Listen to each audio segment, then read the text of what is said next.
Hey y'all. Um,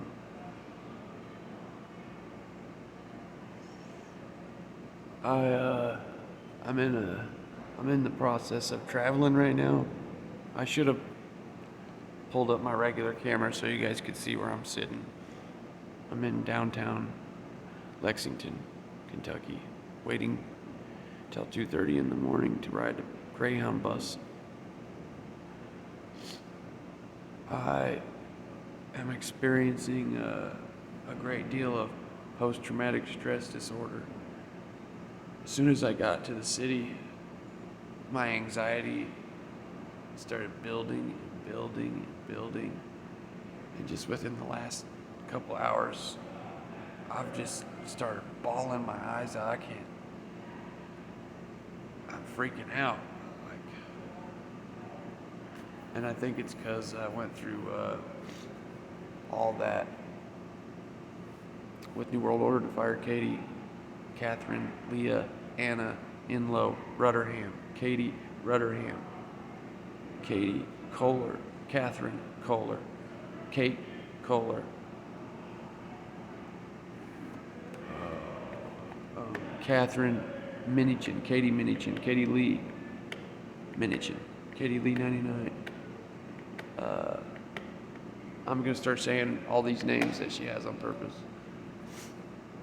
But you guys wouldn't believe it. Like, the first thing that happened to me, because her and I were on the streets going through all this crazy shit right beside each other, watching out for each other. And you know, if you're gonna be an actor, you gotta really do it if you're gonna trick a person like she tricked me.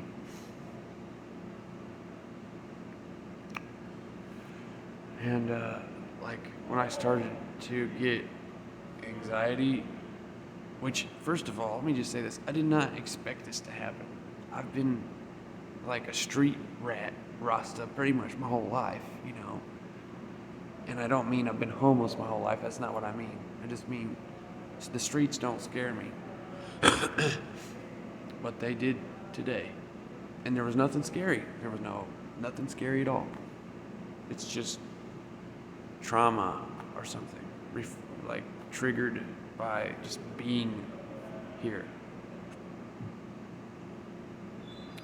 and having, you know, my luggage, like my backpacks. Her and I walked around all over the place with great burdens on our backs, literally. Like, if I would have started this video 10 minutes ago, I would have been sounding like a baby. I was bawling my eyes out. It just felt like it's the end of the world for a second. And I was so upset that I pulled up all her numbers and texted them and just said her name. Like, hey, Katie. And I don't even know why. Like, she don't give a fuck about me, even if it's a friendship. Like, she hasn't even once said anything to me about what she's done to our marriage. She hasn't even apologized, y'all. In fact, the last time I talked to her and told her that I know she was a hooker, she just denied it and gaslit me and doubled down. And I don't know, this experience I just had, it just makes me wish that Jah would just burn these motherfuckers alive, all of them.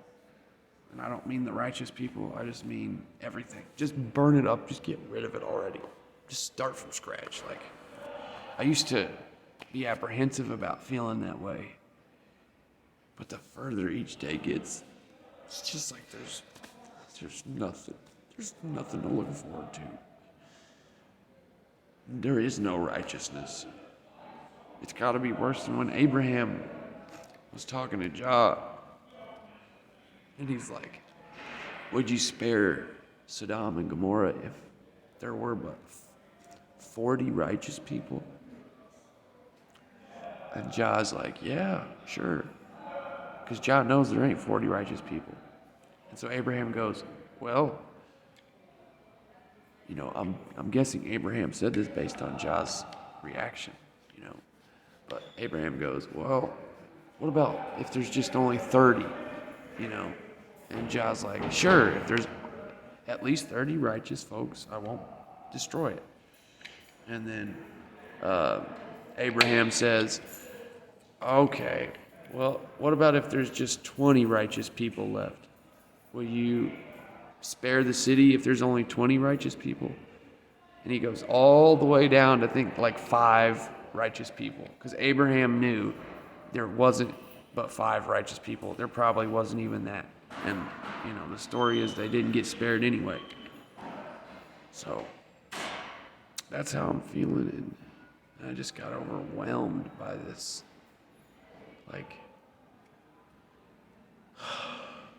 Guys, I believed with all my heart that woman would be by my side for the rest of my life, no matter how awful of a wife she was to me. I believed that it eventually would work itself out. And when you believe that for 5 years straight, really believe it with all your heart, and you really believe with all your heart that she would never do anything dirty to me. And then we went through all this trauma together on the streets. Almost human trafficked. I wish somebody knew how I felt for real, on the inside. Because I feel hopeless. I was so excited to move. As soon as I stepped out of the city, I just want to go crawl into a cave and just chill. I know I won't be like that forever, but I've never really had PTSD. And now I kind of understand, what a veteran goes through when they get back home after being in a war.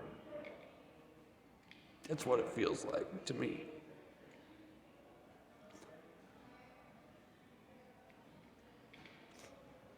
I don't know what I'm doing. I should at least change something on the screen here.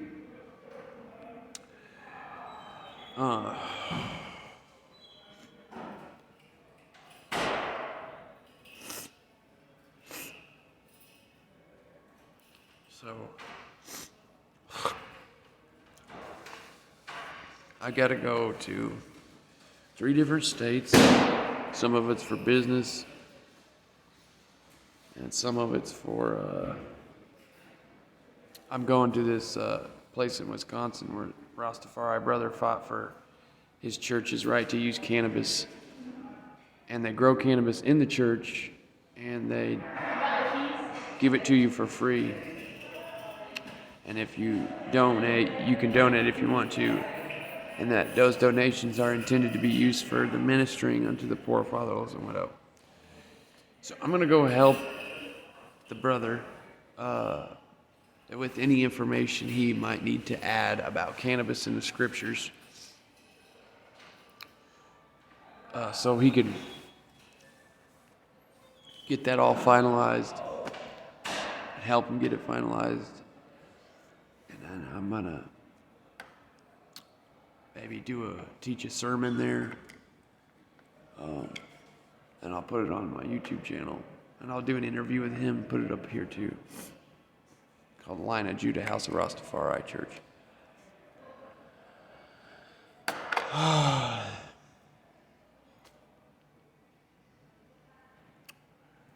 There's so much going on here. Oh, look at there. End of the world as we know it.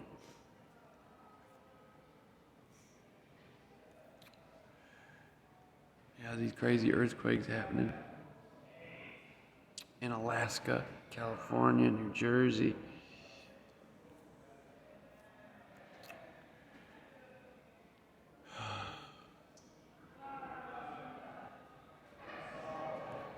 And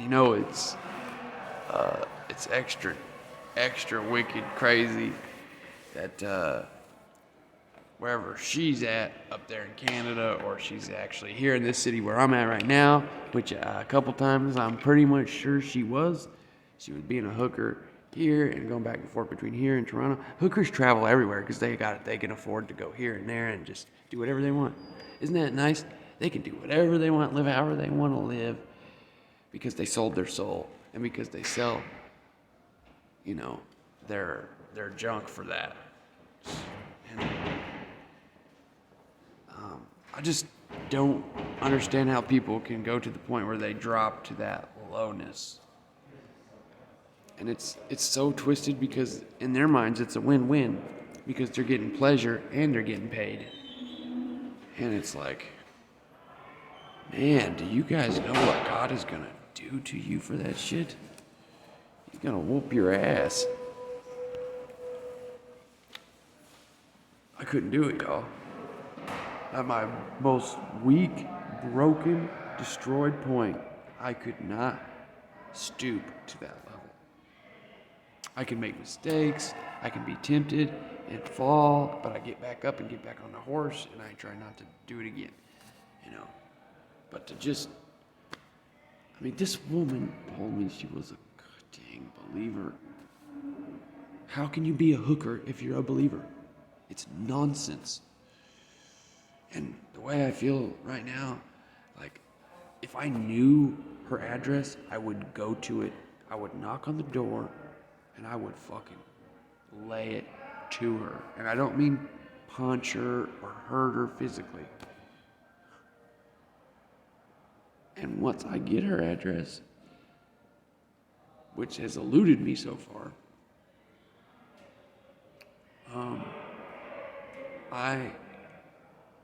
it's court time.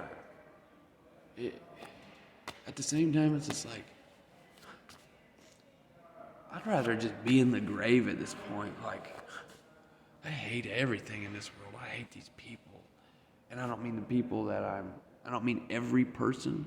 I just mean the world as a whole. Like, I just don't want to do it anymore. Like, it seems like I'm out and about, away from the rural area.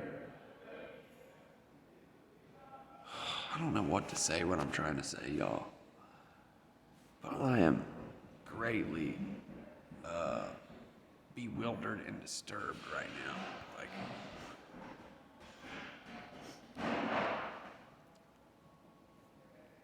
I never got to see Von Benjamin live in concert. And the CIA killed him for preaching the truth, talking the truth, going against the dragon system. I mean, if I could go to... Oh, right on. Go ahead and take your time. A few minutes, finish up what you're doing. I appreciate it, brother. Yeah.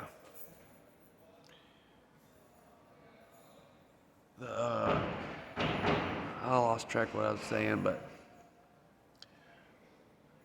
I just want to give you guys an update that I'm going out and about. I haven't checked my email for a week. There might have been a Rasta that hit me up, but I ain't checked it for a week or so. Before that, when I checked it, I never got any actual confirmation that any Rastas actually heard that and that they want to, you know, at least do a Bible study or something together, you know.